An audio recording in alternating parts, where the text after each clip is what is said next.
ဒီလထဲမှာကျောင်းဆရာမင်းသားရဲ့ဇာတ်ကားအသစ်ထွက်ရှိမယ်ဆိုတဲ့သတင်းထွက်နေခဲ့တာအတော်လေးကိုကြားနေခဲ့ပြီးဒါပေမဲ့အခုအဲ့ဒီဇာတ်ကားရဲ့ထရီလာထွက်လာခဲ့ပြီးရုပ်ရှင်ကလည်းဒီလ28ရက်နေ့မှာရုံတင်တော့မှာရုပ်ရှင်ကြည့်ပြီးတော့မှပဲဒီဇာတ်ကားရဲ့အကြောင်းကိုပြန်ပြီးတော့ပြောပြလို့ရပါမယ်အခုကထရီလာလေးပဲရှိသေးတာဆိုတဲ့အခါကျတော့အမီလေးပဲကြည့်လို့ရသေးရဲ့ဒီဇာတ်ကားနဲ့အရန်ကိုစင်တူတဲ့အရင်တုန်းကဒီမင်းသားရိုက်ကူထားခဲ့တဲ့ရန်ဂျနာဆိုတဲ့ရုပ်ရှင်ထဲမှာဆိုလို့ရှိရင်လေသူကဘာသာမတူတဲ့မွတ်စလင်ကောင်မလေးတယောက်ကိုချစ်မိသွားခဲ့ပြီး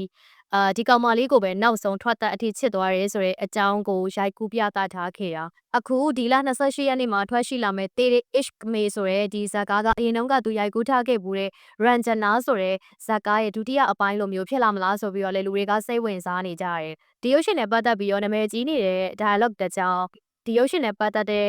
တီဇာထွက်လာတဲ့အချိန်မှာကလေးကအတော်အကြာနာမည်ကြီးခဲ့တဲ့ dialogue တစ်ကြောင်းကဘာလဲဆိုရင်တော့မင်းသားကမင်းသမီးရဲ့နနွင်းလိမ့်ပွဲကိုရောက်ရှိလာခဲ့ပြီးတော့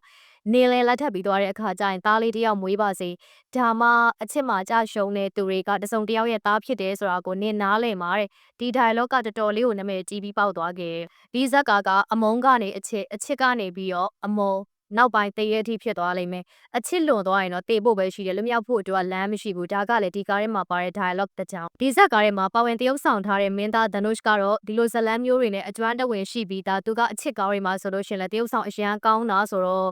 သူရဲ့တရုပ်ဆောင်မှုတွေကတိတ်ပြီးတော့အံ့အားသင့်စရာမရှိဘူးပရိသတ်ကတိပြီးသားပဲသူတရုပ်ဆောင်အရန်ကောင်းတယ်ဆိုတာကိုဒါပေမဲ့တရုပ်ဆောင်ထားတဲ့မင်းသမီးကရီတီဆန်နွန်ကကြတော့ဒီဇက်ကားထဲမှာသူရဲ့တရုပ်ဆောင်ချက်တွေကတကယ်ကိုအမခန်းပဲဆိုပြီးတော့ထရီလာမှာတင်ပဲပရိသတ်တွေရဲ့အားပေးမှုကိုတခဲနဲ့ရရှိနေခဲ့သူမနောက်ပိုင်းဘောလိဝုဒ်မှာဒီထက်ပိုပြီးတော့ကောင်းမွန်တဲ့နေရာတစ်ခုကိုရလာလိမ့်မယ်လို့လည်းခံမှန်းနေကြတယ်ဇက်ကားထဲမှာမင်းသားကအချင်းနဲ့ပတ်သက်ပြီးတော့အယူအမူပဲအရန်ကိုပိုလုံးနေခဲ့ပေါ့ဒါပေမဲ့မင်းသမီးရဲ့ character ကိုနားမလည်နိုင်တာမင်းသမီးကဘာဖြစ်နေကြရလဲအခုလို character မျိုးကိုကျမတို့သိပြီးတော့မြင်တွေ့ရလိမ့်မရှိသလိုမျိုးအရန်ကိုထူးဆန်းနေရဲ့သူမရဲ့ character ဘယ်လိုဖြစ်မလဲဆိုတာကိုတော့ရွှေရှင်ထွက်လာတဲ့အခါကျတော့မှပဲရွှေရှင်ုံထဲမှာကြည့်ပြီးတော့မှသိနိုင်မယ်အရန်ကိုချစ်ကြပြီးတယောက်ကိုတယောက်လက်မလွတ်နိုင်တဲ့ချစ်သူတယောက်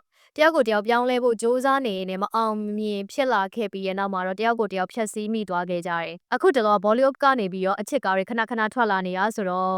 ဘောလိဝုဒ်ပရိသတ်တွေဆိုလို့ရှိရင်တော့အချစ်ကားတွေကိုခဏခဏကြည့်နေရတာမို့လို့သိကြမှာပါဒီကားကကြတော့တယောက်ကိုတယောက်ချစ်နေကြတာမဟုတ်ဘဲနဲ့တယောက်ကိုတယောက်မုန်းနေကြမယ်ဇက်ကား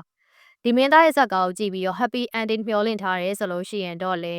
မမျှော်လင့်ဖို့အတွက်ပဲပြောချင်ပါတယ်ဒီဇက်က happy ending ဖြစ်စီရအကြောင်းတော့မရှိဘူးမင်းသားနဲ့မင်းသမီးနှစ်ယောက်လုံးကလည်းတကယ်ကိုတယောက်အတွက်တယောက် toxic ဖြစ်နေခဲ့ပြီးတော့အစိတ်ပြင်းတဲ့ character တွေအနေနဲ့တယောက်ဆောင်ထားခဲ့တယ်ဆိုင်ရာရရုပ်ရှင်ထွက်တုံးကလိုမျိုး